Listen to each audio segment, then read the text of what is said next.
to make a whale head out. You know, there's just all kinds of crazy things you can do with kid with. So, starting off, this session is called the Interconnected Children's Ministry. Okay, so I want to talk to you for just a brief bit about my thoughts on how all of these ministries connect. This stemmed from a couple things. Naturally, as ministries go along, you know, in anything, right? Like think about cars. Think about wheels in your car, right? I mean, has anybody ever had a wheel that went out of alignment, right? And then you're driving down the road and you're like, right? You know, like, what's going on, right? You gotta kind of fix that wheel. Everything's smooth as butter, right? So, what I want to talk about is how every team in Kidman actually has a way to really move smoothly, like 4 tires on a car, right? So you can truck down that road to pick up those kids and get them to become saints, right? So, some of you have handouts, and if you don't, we'll make sure you get handouts at some point. If you take a look at this, I tried to summarize, you know, some of the key things that over time I've worked with my teams to focus on in their individual areas. I'm going to show you an emphasis here. Here's a big thing. In every area, short of discipleship, fun is a very important ingredient. You know, and I think you're going to hear in some of the lessons about how we can do better than taking some curriculum and reading it like you're reading a magazine with the kids, right? It can be crazy. You can use object lessons. You can do so many things. So I want to talk to you about here how each team in themselves can go ahead and make it so that even if it was just them, they would grow the ministry, right? But together, it becomes powerful because there's a plan, right? So with bus ministry, here's something. How many of you guys have bus ministries? Yeah? Okay, how many of you guys want to start bus ministries? Okay. Those of you that have bus ministries, how many of you have ever heard a bus worker say, these kids aren't coming because the class is boring? Be honest. It's happened to me. It's happened to me. I would have it happen, right? And you know what? Sometimes those kids just say it just to say it. They don't even mean it, right? It's like something else. But the bus worker doesn't know what to do. I'm going to talk about that. Here's the thing, right? As a bus worker, we don't have control over the classroom, do we? No, right? Well, what are we going to do? Lay down and die? No, right? The answer is, if the mission of the bus ministry is to consistently create a fun and nurturing experience where even if Sunday school was a snooze fest, kids would come just to be there for gym time, bus time, and ride time. So gym time you may not do. What we do is when we're busing all kids in, we bring them into the gym and we're like, you know, playing soccer or whatever and passing the time. They can color and hang out, right? So that's when all the bus workers are sitting there with them, hey, how was your week? What's happening? How you doing? All that other stuff. They're doing that on the bus. They're doing it at the bus stop, right? Like, you know, like playing silly games. I don't know if you guys ever played like penguin races, you know, like stuff like that. So, okay, everybody get your feet out like this. Let's see if you get over there as faster. Just like stuff like that, playing games while you're there, right?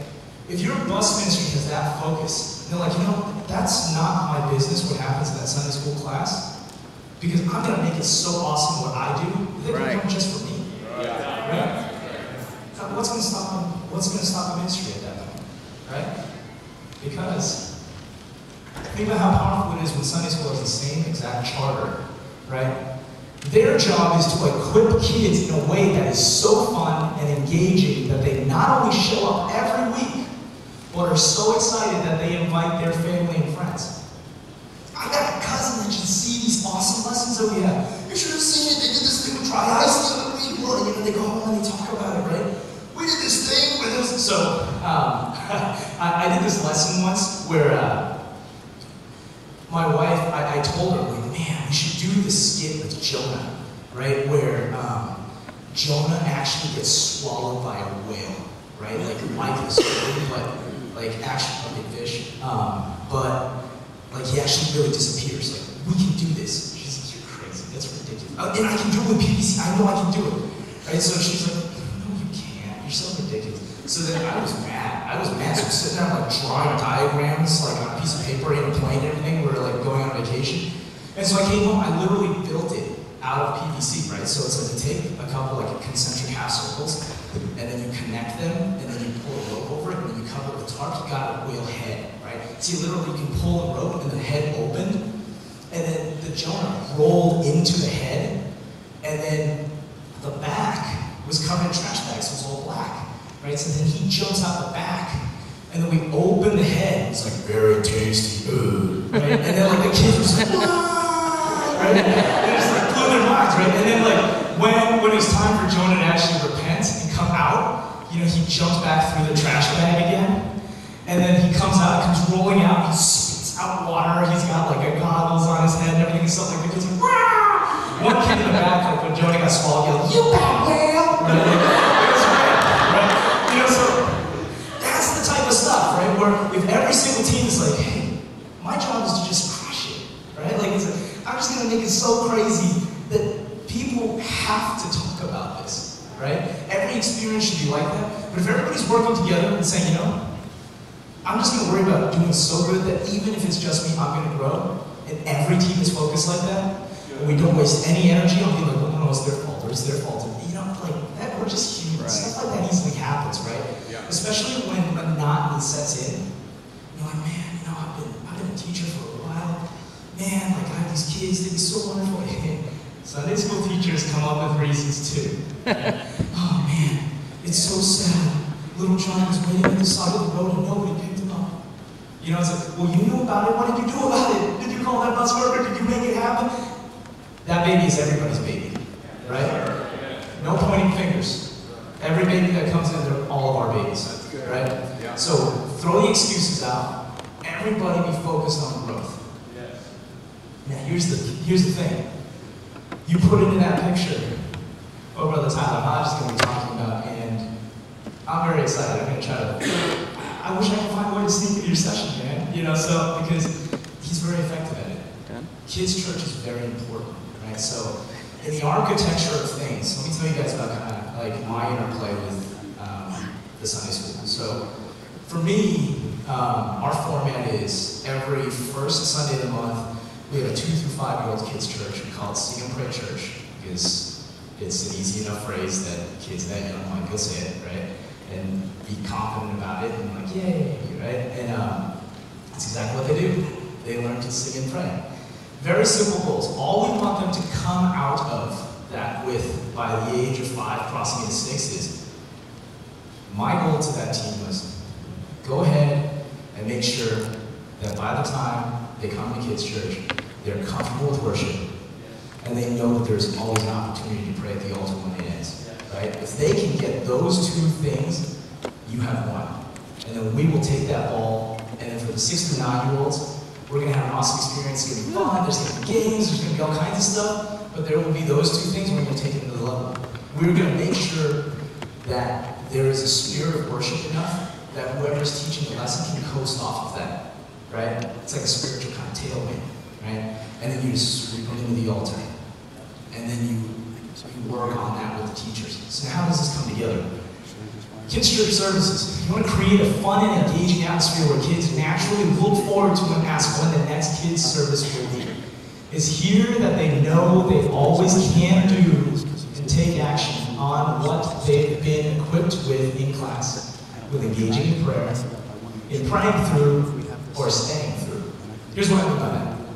All right? Oftentimes, I'll give feedback to the 6 to 9-year-old teachers, and I'll say, hey, you know, I noticed there were a lot of kids this time around that were at the altar, and they didn't actually know what to do. They were just hungry, right?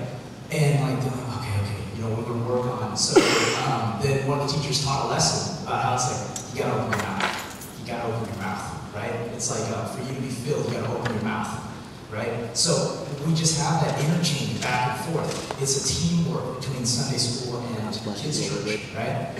And that allows us to stay focused, right? My focus in kids' church is I want to see as many kids get the Holy Ghost as humanly possible. right? This Sunday, how many kids are going to do it? How do I team in Sunday school to make sure that that happens? We just have that interchange back and forth. Why? Because it all has to flow at some point to this. And this is an area where I'm not going to say I'm an expert. I am just beginning in this area, but I want to cast a vision, right? We are building saints, right? We don't babies. It doesn't matter what age they are. Right. We are building saints. Whether it's the start of building them, or we're right at the end where we're laying that last brick and they're done. They are a done, finished building. You're building saints. It always has to be focused on that. And the job of discipleship is to equip and instill clear core doctrinal foundation as saints in preparation for ministry opportunities in an engaging and interactive format. We build saints. Short and simple, right? With what I was saying about the formats that I use, you know, what's cool about that is for the 2 through 5-year-old stuff, they like puppets. You know, the older kids don't like puppets as much. 6 through 9-year-olds like puppets, but 2 through 5-year-olds love puppets. They like love puppets, right? But you know what? You don't need to be very skilled to be a decent puppeteer. Strangely, puppets fit excellently onto the hands of 8-year-olds, right? There are great opportunities for these kids. Like, what do we do with them once they've prayed through? What's next, right? We need to show them now. You will not be a professional pew warmer. There is a spot for you in the kingdom. And, you know, like, because the opportunities I love is when I've got a group of young people that are prepping with me before kids' church, and I talk to them like, this is ministry. You realize when you're sitting up here, they're looking at you and they're going to be gauging how they're supposed to worship the way you worship. Right? So we don't go into this without praying. We're going to pray together right now. Right? You get to have those kind of conversations with them. Right? So if you aren't doing that yet, I want to challenge you. Look at these kids and start thinking, who's next? Who's next? Who can I start using in this manner? Because time goes by so fast. There are these kids, I look at pictures of them, and now I see them on, like, already on the bus team. My goodness, you know, like, how did this happen? It just goes by too fast, right? So you have to start, like, it's like, maybe it's not too early. For you to start to think about, I will have a plan for how I help this kid become an active saint in this church. And it's not going to be when they're 20. It's not going to be when they're 16. It's going to be when they're 12. It's going to be when they're 8. And we can do it. Right? Here's the thing. You cannot underestimate what these kids can do. These kids can pray other kids through. How many of you believe that? Right? How many of you believe? You know, the biggest problem I see in these churches oftentimes, oh, my heart breaks when I look and I see there's so many kids in the altar. And then there's just not enough adults to pray for these kids. Honestly, how many of you guys have ever felt that before? Yeah? Brother Tyler, I'm sure you definitely feel that when you're doing revivals. Oh, it makes my heart break. Well, what are we going to do? How hard is it to get adult volunteers? Maybe we're looking at the wrong places, right? They don't have a lesser Holy Ghost. Right. If these kids learn how to work the altars, they can teach us. As peers, they can pray with each other. Yeah. That's powerful. That's powerful. I refuse for Sunday school to be a defensive strategy. We are an offensive strategy. Yeah. We are going to get out there, we're going to win with the bat at our sides. That is what church ministry is about. That's what we aim to do. So I hope I've stimulated some thoughts in your mind. Like I said, I feel like I'm only at the beginning of this. And I hope this is a dialogue. Whereas you guys explore this stuff, let's be kid-bin scientists, right? Let's explore this and let's really push this to the limits to figure out how do we grow these saints faster, stronger, better, right? I don't know about you, but Caleb, you and I were talking about this. It is wonderful to be able to replace yourself. You know why? Are you going to run out of ideas? There's this thing called Google, right? There's so many things to try. Yep. Are you kidding me? You know, like, it's like, what a blessing to be able to give a kid an opportunity to have a piece of the ministry, right? To give other adults a piece of the ministry. Don't be scared. You won't run out of stuff. I promise. You think you ran out? Get on your knees in prayer, and you're going to find out God has a whole lot more for us all to do, right? There's just so much to do. So I hope your minds are expanded. I'm not some guru, but this stuff has hit me over the head just over time because I'll tell you the downside for me. has been, we've done bus ministry for a lot of years, and there were years that I felt like, I'm looking and I see numbers. And I see kids becoming saints, but I feel like it's too much of an accident. It's just too much of an accident. And that started to bother me, right? So this has become more and more of my focus over time. It's like, every kid that shows up, we hear all these like tear-jerking stories of train wrecks averted, or that they had to go through a tough time and they eventually came back. Why rebuke that? Right? Like, there is... Brother Philip and I were talking about this. I don't know about you, but my happiest times are when I'm clocked out of work, right? When I can work on this stuff. You think that's any lesson for a kid that really understands that? Why not? Why not in a year? You hear your kids talk about, I just can't wait to finish my homework, because mom and dad says I can't work on kid and stuff until I'm done my homework, right? That should be where we can get our children's ministries to. I really believe that. That kids are sitting there practicing piano, being like, oh man, I can't wait until I'm first keys in kids' church. I'm so excited for this. Yeah. We are an extension of our pastors, right? And what do our pastors want? They want more saints. They want a growing, vibrant church that's a powerful church. KidMin does that for everybody.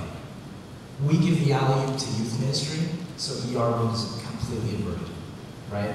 And not only that, the youth team is so thankful that we're making all these piano players for them too, right? Right? Who's not happy with the situation? Children's ministry is not a lesser ministry.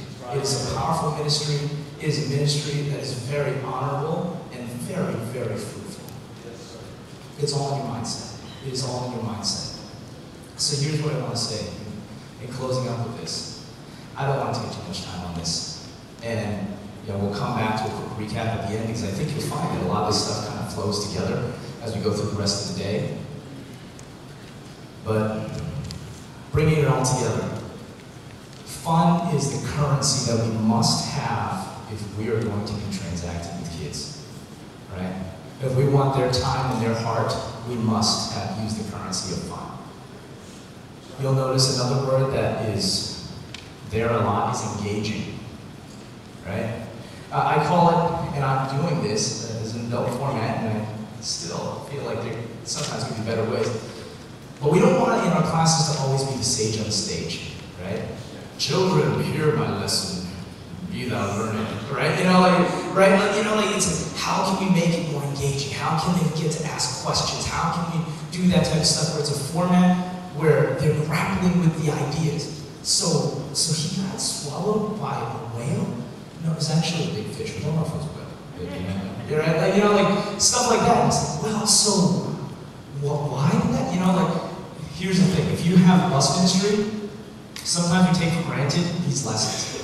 These kids are so lost. Like you said something really important, Brother Tyler, right? About it's like, oh, who's the lady that ate the apple? Oh, I know her, Snow White. We're gonna un-Disney-arize your child, right? Well, okay, so now, we're on. I gotta say it now. I was chuckling when we saw the stats last night about where media was like 1%. It's like all these other things, and then pastors are 10%, media 1%. Come on, right? Like that should be a no-brainer, right? Like it's like we know what media is about. Why are you gonna throw a cupcake down a sewer tube, right? There's so many effective ways to do outreach. We don't need that type of stuff. Yeah. Right? Yeah. And here's the most important thing: if your classes are awesome, if your kids' churches are awesome, it's fun for you. It's fun for you, right? Like the best lessons, I bet, Brother Phil, I can just imagine you in your kitchen, right? The times when you have I think you and I both have love for that, iodine and bleach lesson. It's like, that's such a crowd pleaser. How many of you guys have ever seen that lesson before, the iodine and bleach? Okay, I'm gonna tell you quick. Am I gonna ruin it for you, or are you gonna go over that? I have the stuff here. Do it right now. No, I'm kidding. Okay, but here's the thing, right? It's like the really good lessons, you sit there and you almost want to practice because it's just that much fun, right? There's something about that where do it for you. Do it for you. Get it to the point where you are so excited about the lessons, kids. right? Like, I get a thrill out of when it's like, but here's the thing. No sin is too powerful for Jesus not to handle it. You go, and you pour that bleach into the iodine, it goes completely clear, it's like, right? And then you take the alley-oop off it, but you're like, yes. Because that whoa means their hearts are completely open right now. For the next 5 minutes, you can say whatever you're going to say, and they're going to listen, and they're going to hear what you're going to say. Right? Because they're acting like, I want more. What else is this guy going to do? Awesome, right? And guess what? I'm going to tell you about something really awesome. You know that bleach we were just talking about Jesus? Now that can happen to you. Right? All the stuff that you're dealing with, when you don't know how to deal with your problems, when you've lied, you feel bad about it, you don't know what to do, I'm going to tell you exactly what to do about it right now. Right? That's what's great about being fully engaged in children's ministry. If you read your manual, like a magazine to the kids, and you prepare on Saturday night, you're robbing yourself. You rob yourself. Right? So a fully engaged children's ministry, where everybody is on point and doing their job, it's an absolute saint-building machine. And you'll find that your resource problems will start to go away. Right? There are kids that already got marked. I'm like, he's 9. I'll wait 2 more years and he's on bus team. Maybe we can make allowances, get him in early. You know, we let kids in at about 12. It's like, oh man, that kid's so good. You know, and it's just like, that's the exciting stuff. That's so fun. Right? That's like a totally different level of doing things. Not like, oh, just hope nobody breaks open the spirit. Right? It just totally changes the game. Right? So I hope I'm challenging you. I hope this is giving you some ideas. And I hope that we all start to share with each other stories about how we're building saints. Not babysitting, but building saints. All right. So with that, I think we'll go to our next session. Brother Philip, I'm going to look to you here. How do you want to go about this? Huh? So you've got your choices here, which is the Power Hour roller coaster, which I mentioned is going to be an excellent session. Or for those of you that want to start a bus ministry, I'll be talking about that. You have a PowerPoint, right? Yes. So you don't want to hold time. Okay, let's do that. So all of you that want to go to the Power Hour roller coaster session, it's going to be in the prayer room. So you can head over to the prayer room and honored with Brother Tyler. Those of you that want to check out the Power Hour roller coaster. Those of you that want to start a bus ministry, stay ready. Don't worry, I will not be offended. I am not offended at all. And hopefully you can get some recordings if you are torn between the two. Inside the church. Like I said, I'll check the end of session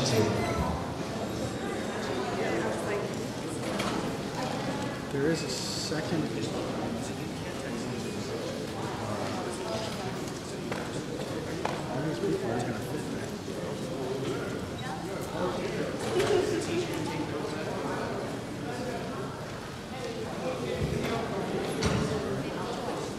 Put them in here and then over there.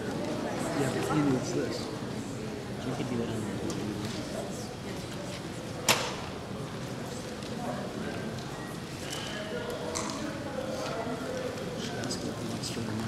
Okay, good.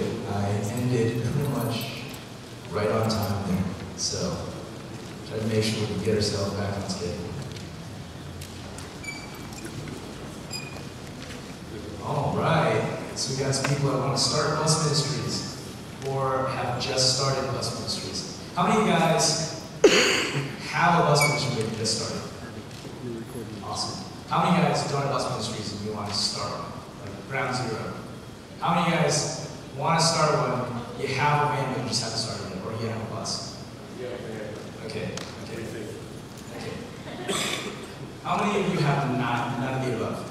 You just have a burning desire in your heart. Okay, all right. Well, praise the Lord. We're going to try to cover some good stuff. I will have a checklist for you guys at lunch. I'll make sure to take care of that. So if you want a checklist of this type of stuff that we're talking about here, I'll have one available to you. But here's the thing.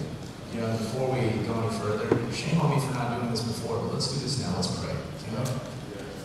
Jesus, Lord God, right now, Lord, we're asking you, have your way in this session, God. Lord, God, let bus ministries be birthed, healthy, strong bus ministries, Lord. God, speak through me, Lord. Whatever you want done this morning, Lord, have your way. Have your way, Lord. In Jesus' name. In Jesus' name. All right. So, I'm going to go over a couple things. I'll give you the overall agenda. The idea is, I want to talk to you guys about how you plan for it first. Right? How you kind of get the lay of the land, and what type of forms do I recommend, and any other considerations before you even have the buses hit the road. Then we're going to transition to tactically talking about how do I find these kids. I mentioned to some of you guys that my earlier tactics when I first started in bus ministry were not incredibly successful. So I see some smiles over there with people that I talked to last night. I'm telling you, this is one that I have experimented with and can tell you don't do it.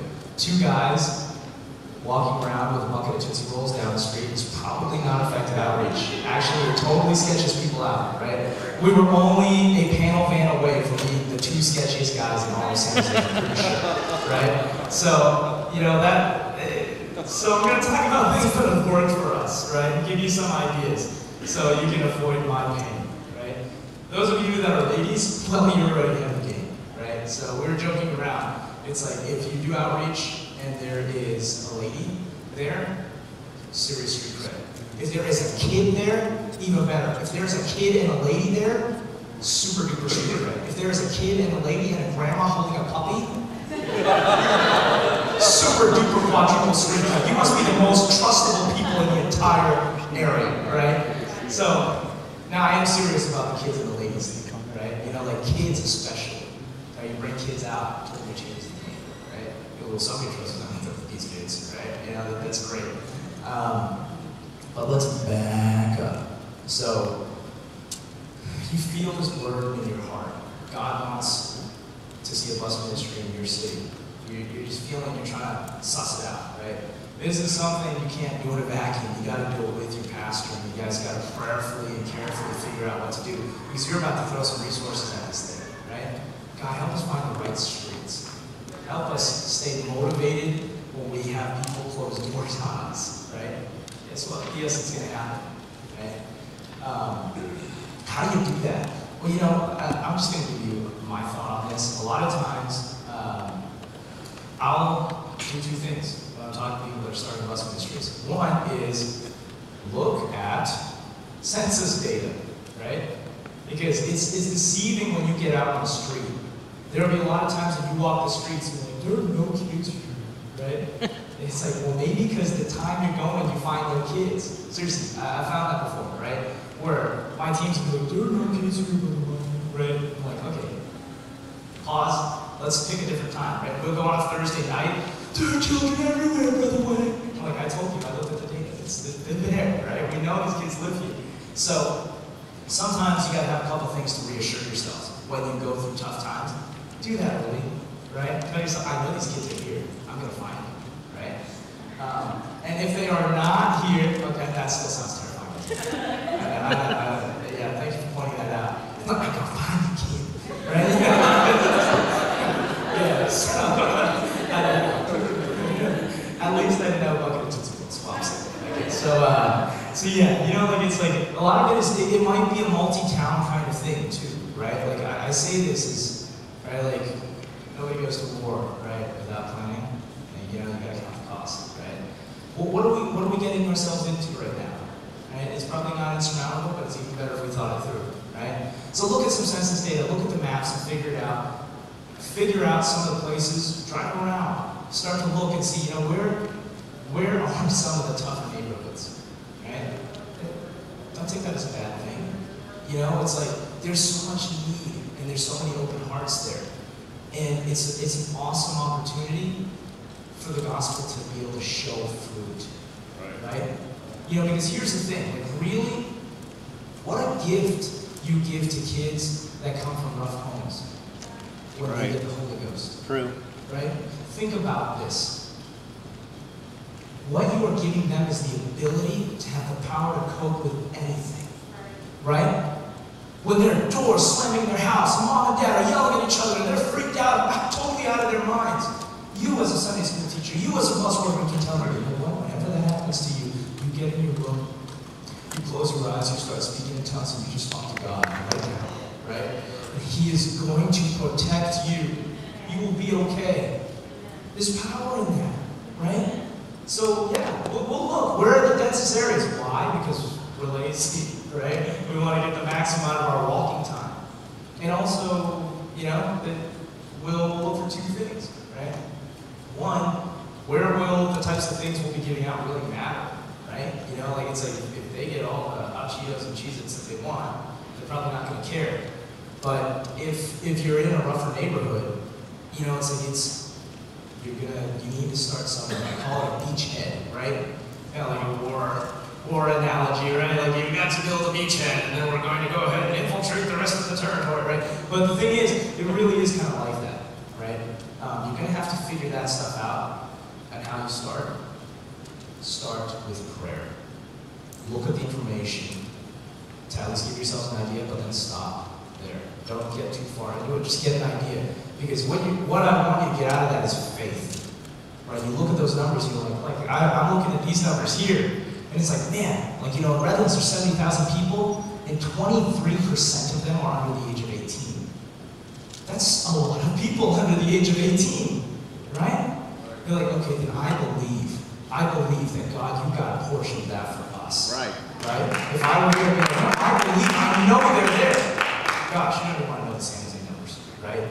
To me, I was telling somebody last night, it's like, you know what? This is what I love and appreciate about Brother Philip Booker. Like, I feel like he has this heart, which is, anything I have is yours. Because there's no competition here, right? And I feel the same way. The more I can give you, the less time it's going to take you to learn and stumble the way I had to, so that you can learn something I don't know yet, and you will share with me, and we'll both be smarter in a year, right? And we will grow faster. And that's the thing with this type of stuff, right? You know, like, if you take it, it is a way for you to be able to get past some of these things, where you're like stumbling in how you start.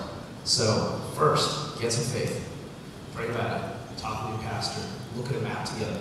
Well, which areas should we start to scope out? When you've picked your areas, drive through them. Pray over them, right?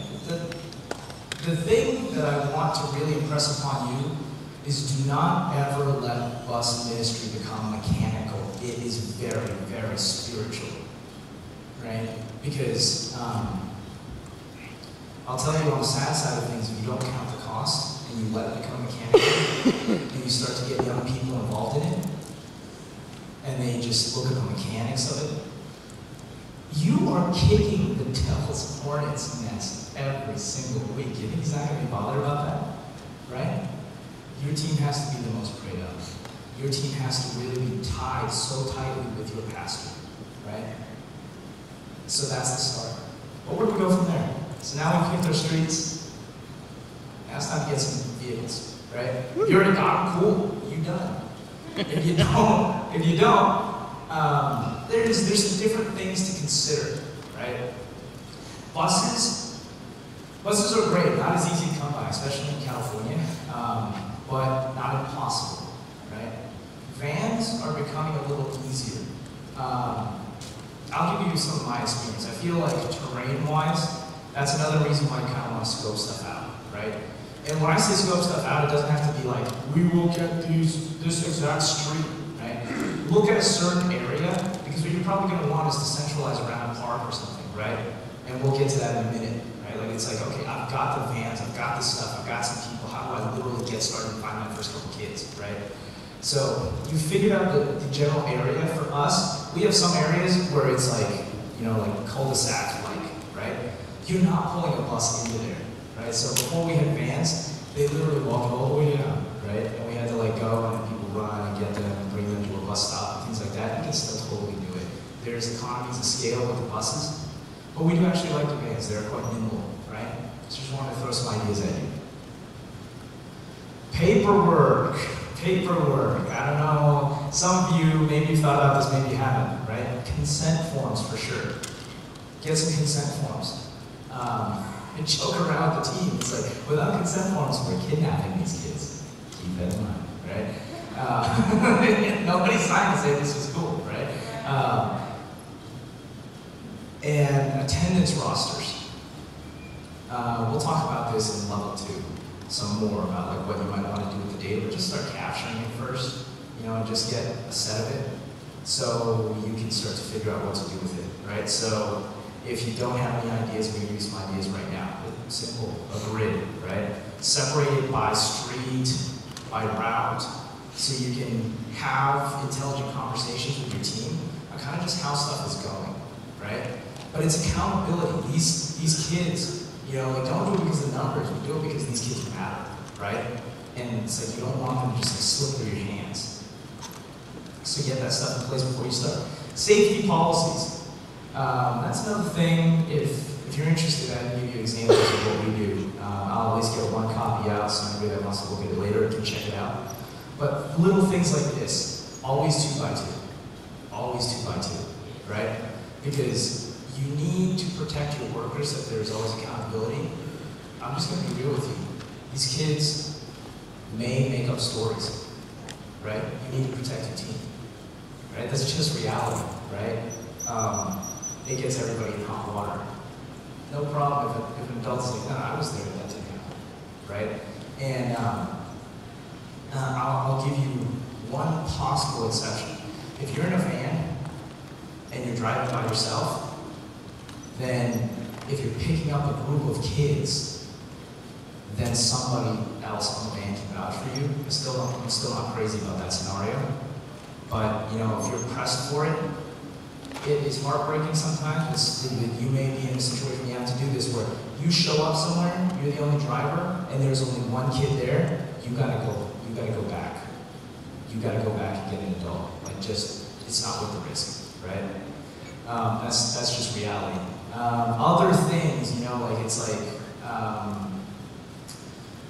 times that you're operating, things like that. Think about that stuff together before you get started, right? And this other last thing, some people do it, some people don't. It's an incident report, right? It's just kind of dot the I's and cross the T's, where it's like, oh, Johnny was on the jumper and slammed into a wall really hard and kind of busted his lip, right? So there's just an explanation it happened at this time so that parents feel comfort, right? If something happens and the kid comes with a bloody lip, like what happened? Well, this is exactly what happened. We took care of it. This is how we took care of it. Basically, you want everything you do to convey to these families, we are being good stewards of your kids because we can be trusted. This is the stuff that I want to convey to you, all right? Consider this. How many of you are parents? Okay, good. I'm gonna throw this thought at you. Somebody comes up to your door, they knock, they tell you they want to take your child to a place you've never been, to be taught by people you've never met, to be fed snacks you have not heard of, in classrooms you have never seen, lessons you have never heard about. Are you cool with that?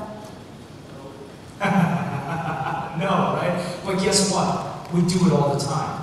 We fill our buses all the time. You know why? Because we have favor from God, right?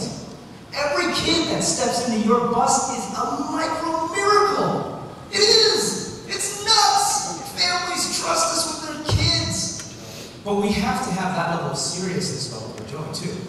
You trust me with your kid as a privilege to me. So I'll make sure if anything happens to your kid, I'm going to tell you exactly what happened. If you ever want to check out this classroom, you come here, you take a look at the class, you shake the hands of the teacher. We are trustworthy people. We want you to know we love your kids. We love you. If you want to ever make this your home church, we want you to feel comfortable. We take this seriously, right? And people appreciate that.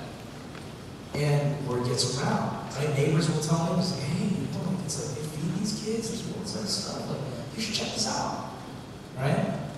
And that's how you grow a bus ministry. Because the first couple kids are the toughest, right? To hold on to. So we're about to get to that in a minute.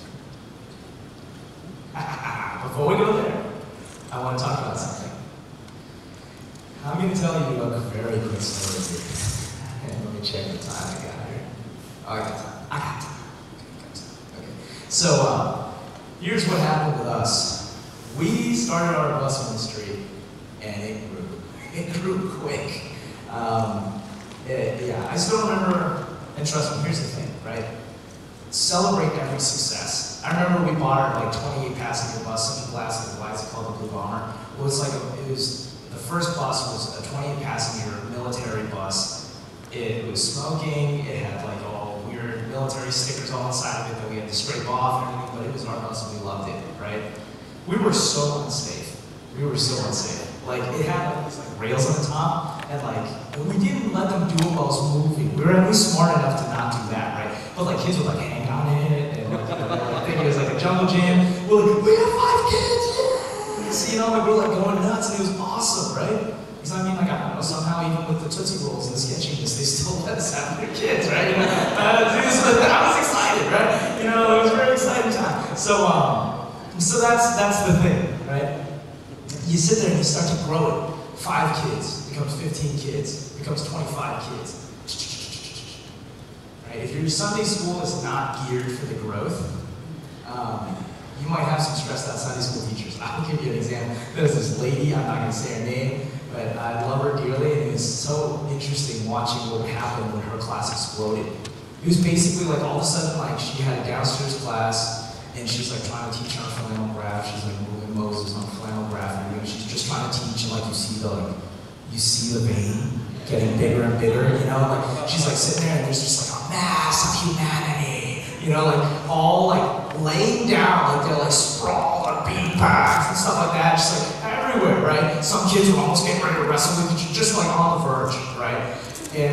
And she's still trying to sit there, and then the water's parted, just trying to keep it all together, right? I'm pretty sure if the window were open, she would jump out. Not to kill herself, just to maim herself, right? Just because it was just so stressful, right? It doesn't have to be that way, right? Come up with a plan before you start, right? Start to throw out those hypotheticals. What if we knocked it out of the park? What if our bus started picking up a bunch of kids? What would we do as a Sunday school and as a bus ministry together? How would we handle that? Right? Some of it might be, some of the bus team might hop into the classroom and be gearing this way or do other things like that. Talk about it first. And if you don't talk about it first, at least talk about it later. Don't not talk about it, right? I've seen this before too. It's come on, we are Christians, right? It's kind of funny. Well, I did my job. What do you mean? That's your problem now. I brought up the class. That's what I do, right? No, we're a team. We figured this out, right? Their safety is paramount. Their understanding, the ability to learn, the right facilities, it's all paramount, right? And it's everybody's responsibility, right? So talk about it first. That's my suggestion to you, because you can probably save yourself a little bit of pain, right? So let's say you've done that. You've got the paperwork out of the way, you've got the vehicles, you know exactly where you're going to go. Now it's time to go find some kids. Let's talk about finding some kids. All right. Well, there's a couple things you can do. A good first start is scope out some of these parks, right? Municipalities are smart. They'll build parks in areas where things are fairly dense, right? Go to the park, have yourself a barbecue, get a jumper, rent a jumper, whatever, right? Get ready to do a candy rain, and get out there. Like I said, bring some kids with you, right? They're already playing and hanging out. Kids are kid magnets, right? Brother Phil and I were laughing about it. It's incredible the power of a kid with a balloon sword. You just let them stand there, and other kids what is that? Where did you come from? Right? So do things like that where you start somewhere, because that's how you can start your beachhead, right? You're going to find somebody's going to be a taker. You're going to be oh, this is so cool. Well, what is this for? What's going on, right? After they have some candy, say, hey, we actually have a bus that's coming through here, pick the kids up. We're going to start running over here. Would you be interested in that? And if they say yes, hey, cool. Let's go talk to your parents. We'll make sure they're comfortable with it. Where do you guys live? Right? That's seriously how we start. Right? So go to some populated places first, because if you're going to start door knocking first, that's a hard start, right? Figure out where you get a couple families and then grow from there, right? It's okay, then these are our streets that we're focusing on. And of course, before you go, pray, right? I really believe it, and I hope you do too. That when you pray, God, order my steps, and seriously, show me where to go. Lead me, God. Put the people, I pray this too, put the people you want me to meet in front of me. Stop me when I walk by a door that I should stop at, right? And I really believe He leads us. He leads us. He will show you these things, right? So I got some pictures here. Like you see, there's a young man that's throwing out candy, right? Like it's like you got any stair area like that. You got to stop for a candy rain. Now, of course, tell the person that's doing the candy rain, the objective is for it to rain, not for it to hail. Okay? It boggles my mind, right? I've seen like young people where they're like young guys, and it's like, what do you think? You know, like this isn't like a pitching contest, man. Like you're not trying to like, you know, like hole in one, right? You know, it's like that's crazy. You're crazy. You're not getting the candy anymore, right? You know, but just lightly rain, and it's magical. Kids just come out of it. What is going on? Candy, and they just come out, right? We'll just walk around. We'll yell candy rain, candy rain. Some kids are like, what's candy? Candy? You know, like they don't even know what candy rain is. They just hear candy to come out, right? And so that's one way to start. The big thing is just get the first couple kids, right? Get the first couple kids. You might go a couple weeks where you haven't found your beachhead yet, right? When you do, then you start to expand, right? Like it's like friends can bring friends, right? You can do something like Hot Cheetos Sunday. It's like every kid that comes gets a bag of Hot Cheetos, you know, like, and it's like Austin Hot Cheetos is really not that expensive, right? Like you can go to places that supply like vending machine stores, or like we have a place called Smart and Final. You know, just go there, right? I would get like big boxes. I can get like 120 Hot Cheetos for less than like, I don't know, 40 bucks or something, right? Which is kind of cool. So it's all about finding that beachhead. Let me give you another suggestion. I don't know if you guys have done this before, but I know all across the country they have this thing called National Night Out. Well, we actually had a lot of success last year with this, and we've done it before and we stopped for a while. But you know, we just offered, we're like, hey, like, you don't have to pay us nothing. We'll just make as many balloon animals as people want. That was so cheap. It was so easy to do. We had, I should have put a picture of it, this like 9-year-old kid that was like balloon animal machine, right? And like everybody else in the community was like, this is so awesome, right? And other kids were like, wow, this is so great, you're a hero, right? Kid feels awesome, and they, like the other kids feel great, you know, like just the whole thing. It was like a really great setup. So easy, right? You're doing a raffle, and you're gonna get a ton of contacts. You get kids, like, you know, you have parents right there that say, hey, like, this is our program. Maybe write up a little something nice, make a little like card that you can give out that says the information, what you offer, and all that other stuff, you know, what ages you cover. And you just have a little table there, National Night Out, you can register with your community, and you're one of the other community participants, right? You can just talk about your stuff. You wouldn't believe this. We had 32 people sign up for Bible studies, right? We just hustled. They actually got people really annoyed because the other, like the Scientologists and everybody else were like, hey, you're not the only church around here. We're like, hey, you can do this too, right? You know, what hindereth thee, right? You know, while you're figuring that out, we're gonna get a couple more, right? You know? And you know, like, so it's like, that's the really fun thing about children's ministry. So many other ministries can hitch on to what's happening. Something that's really exciting that's happening for us is right now, we're starting to actually have the Spanish ministry start to actually do street Bible studies on the same streets that we're picking up a bunch of kids on, right? And that connection is really winning whole families. It's so cool, right? Like when whole families are getting baptized together and stuff like that. So just like the interconnectivity between kid in itself, there should be interconnectivity within the church, right?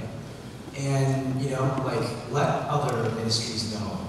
Of course, especially, work with your pastor. Understand his vision, right? How are we doing this as an extension of you? What do you really want to see happen, right? And that's where you get those first couple kids. Now you've got your beachhead, right? And I can give you some ideas of what to do after that.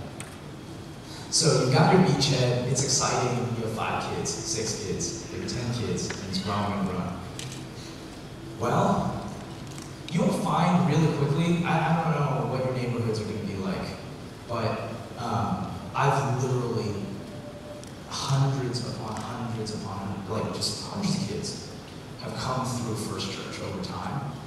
And we actually only work within like a pretty small radius that we keep hitting right now. We're getting more vans to hit like larger parts of the city, but we've just been very focused right now, right?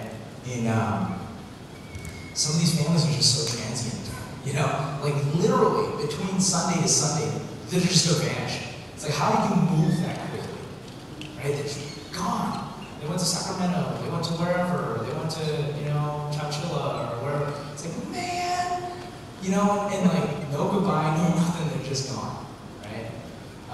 So, some thoughts, there's some different ways to organize. I'll talk about some more in session 2, but for those of you that aren't going to be there, I'll just give you the high level, right?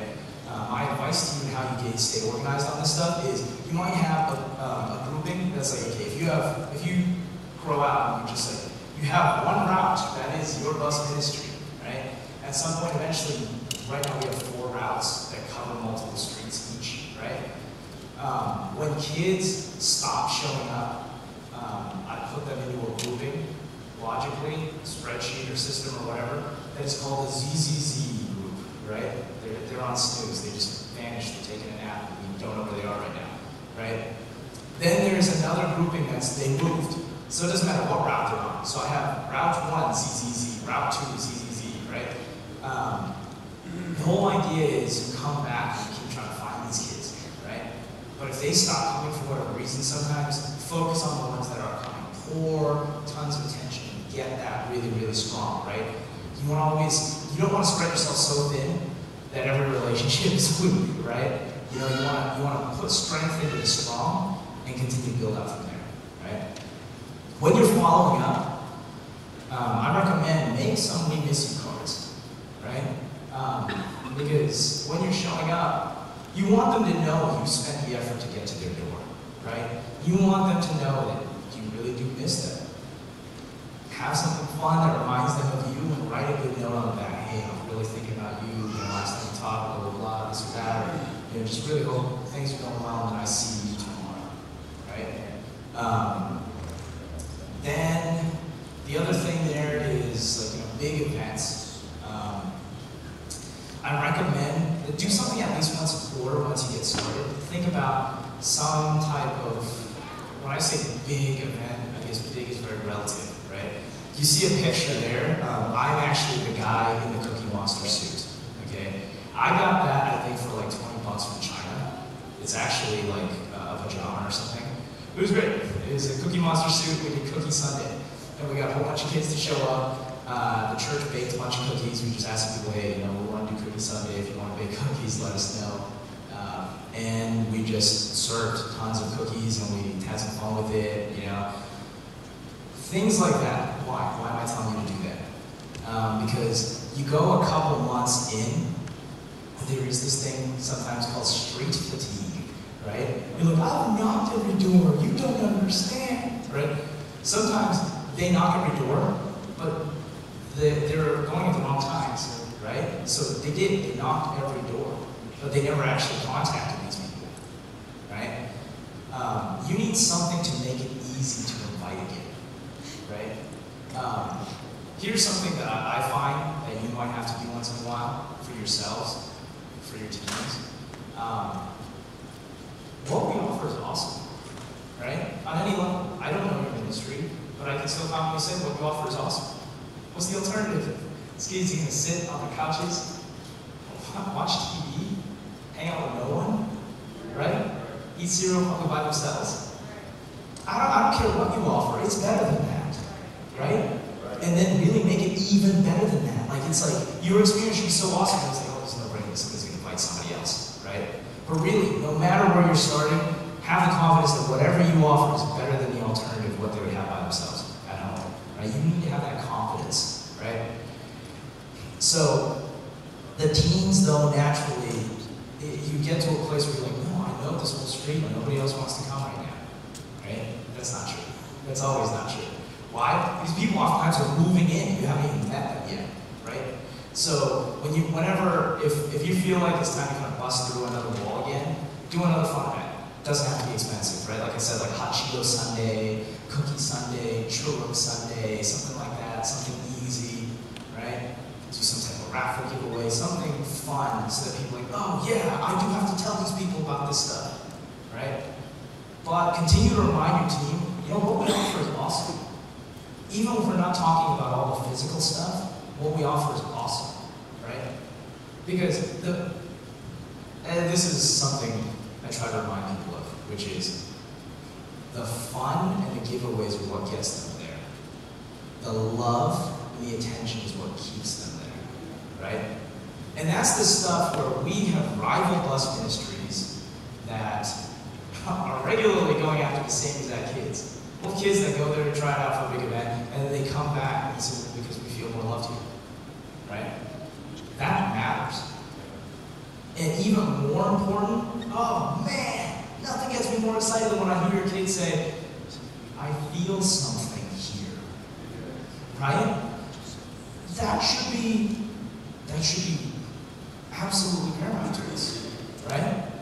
So whether we're talking about your Sunday school class, we're talking about your kids' church, whatever you run, be anointed, right? As I kind of come toward the end of this, I think this is my last slide for this. I have some bonus ideas. I'll give you some bonus ideas. Okay, so you might see over there we did Superhero Sunday. We all just dressed up as a bunch of superheroes. We made stuff up, right? So like, some of them, like, there's a guy in the corner. He got like packing crate stuff and he wrapped it, you know, and he made like this, like he cut like a soda bottle, like a big 2-liter soda bottle, and made like a helmet out of it, and he was Armor Man, right? And we made these trading cards for the kids, and they had verses about like, you know, put on full armor and all this stuff like that. And you know, I think I was like Wingman, you know, powered by the rushing mighty wind, right? And stuff like that, just like goofy things. You'll find you're like kind of a local celebrity after a while, right? I'll go to Little Caesars, be like, church man, right? You know, I'll be like, yes, hello. You know, yes, I am that church man. You know, like I go to the park with my kid, and then you'll see kids, right? You know, and it's fun, right? Like you become a part of the community, right? Even if that's not where you live, you are a fixed part. These type of things, people will see. Give it time, right? You'll realize that trust compounds, right? Keep doing these events, keep knocking those doors, keep being friendly, and it's that street cred. Where they're like, you know, these people are sticking around, and they really do care. You know, they might, like, people do just eventually wear down. Sometimes they're like, you know, I should let them give it a shot. I should let my kids give it a shot. It takes time, right? Until that's happening, you can do other things like we did Let Your Light Shine Sunday. We went to like Dollar Tree, got all these like, you know, super cheap glow sticks and everything. My wife made these things where she used fluorescent duct tape and then just like cut out heads, as you can see, and we just had a blast with it, right? Really not that expensive. So the Superhero Sunday is fun because if everybody's in costume, it's like a mini parade when you're doing outreach, you know? And it's like, what is going on? They're like looking out the windows, so you're just like superheroes, like trouncing around and stuff like that. Make it fun. Make it fun, right? Kind of like what I was talking about earlier. Make it fun, if anything, just for you, right? You know, so it's enjoyable for you. But if it's enjoyable for you, it's going to be enjoyable for them too. All right. Give you two other bonus ideas. One of them was already Hot Cheeto Sunday, as you can see. Kids like Hot Cheetos. Talkies too. I don't know if that's the thing in your area. But kids love talkies, right? We got this guy, Brother Gary. He just like, I don't know how he does it. I'm surprised he doesn't make himself like bankrupt on like buying talkies. But he started this challenge a while back. He's like, if you'll tell me a memory verse, I'll give you a bag of talkies, right? Now, like it's like Sunday school's over. we've got to get the bus going, Brother Gary. And there's just like this line of kids, and they're just like saying memory verses, and they're from the neighborhood, they're just like spitting them out. They're just like spitting them out, right? It's like, hey, it's worth the time, right? You know, like it's like, whatever type of little thing like this, these kids oftentimes, once you start to get a couple faithful ones, hey, guess what? They're a great source of ideas, right? When you go to the convenience store, what do you get? What do you like? They'll tell you, well, if I had like $5, I'd go get a Taki and I'd get like an Arizona iced tea, right? It's, okay, well, I'm not going to get you an Arizona iced tea, but maybe we'll get a bunch of Takis, or maybe we'll get a bunch of hot Cheetos. That's how we got some of these ideas, right? Here's another one. We got a connection to Toys for Tots, and we actually got a bunch of donations, gifts. So we packaged them and we just went through the neighborhoods and we were just giving out gifts. Whether you get a connection like that or not, won't open up your mind. I was talking to some people at breakfast about this, right? Sometimes we have not because we ask not, right? We're not going out there. We're always thinking, let's just ask the church. Let's just ask the church, right? You can get stuff from the community, right? So people, worst case scenario is you asked and you didn't get it. Well, then we go back to the church, right? But you might be surprised. We'll talk about this in, any of you that are going to do the VBS session, we'll talk about this some more, or a general Q&A, we can talk about it. But with the gifts, even if you just get a bunch of saints together and pull a little bit of money, it's incredible, right? Just get a ton of Dollar Tree gifts and wrap them, right? Go, any of the kids that came any time of the year, right? Follow them again. Hey, Merry Christmas, the church loves you. We've got a Christmas service coming up. We really hope you make it out. They're thinking of you. How's everything going? Anything you need us to pray about with you? Everything good? You'd be surprised if you asked that question, right? There have been times we have literally been in people's kitchens. Some of these people are in church now, right? Where they're like, actually, it's not good, right? And they'll like open up, you're like, whoa, it's just how are you doing? And they'll be like, whoa, okay, well, I guess I was supposed to ask that question, right? You are ministers. You're not second class, you're ministers. You're real ministers. Treat it like that. God, who should I pray for today? What should I be doing to reach today? What do I need to speak into the lives of these kids today, right? These are all tactics and stuff like that, but don't let it be mechanical. It must stay spiritual, right? That's very, very important. So, that's kind of what I'll wrap up with. Bus ministry is spiritual. You do all these things, they get the excitement, they get the attention, but for the sake of your teams, you must be prayed up, pray through, and stay through, right? If you're a leader, your job before you ever hit the streets is, don't hit the streets if you haven't spoken in tongues yet, right? We will bust through in prayer right now before we hit these streets, because you need the anointing before you hit these streets, right? You want, and that's what we do at First Church, right? Our bus team I will regularly stop, and so my captains, when they're running things, we'll be like, okay, it's getting almost time to get on the street, we got another 10 minutes of prayer, and you can feel sometimes, right, in the room, it's like they're not busting through. They're not busting through. And you have to just stop. Like, you know what? I need you to push right now, right?